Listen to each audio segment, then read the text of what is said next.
Hello guys, welcome back here in the North Sea, and currently we are underway and making way to our next port of call, which is Aberdeen. So bali magkakaroon po tayo ng interim port dyan. So this is a scheduled port of call kung saan magkakarga po tayo, and at the same time meron ding itidemove na mga equipment.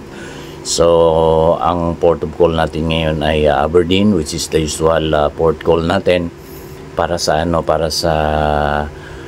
project na to at sa schedule na to. So anong gagawin natin pagdating natin doon sa may port of call natin? So definitely ay magkakarga lang tayo ng mga kakailanganing equipment for the next phase of the project, at saka at the same time yung mga equipment na hindi na mga kakailanganin ay i-offload na, at saka kung mayroong mga uuwi which are personnel na tapos na yung part nila sa my project na to ay i-demove na sila, or they're going to sign off.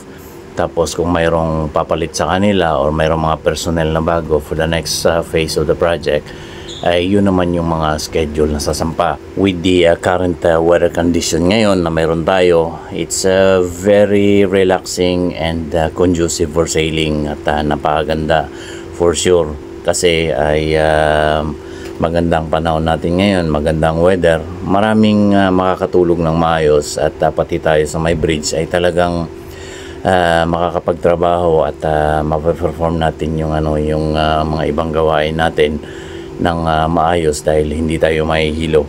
So yan po yung current na makikita nyo, yung alon, walang masyadong hangin, walang masyadong swell, talagang very smooth at napakaganda ang weather dito sa may North Sea currently, and we are thankful for this weather.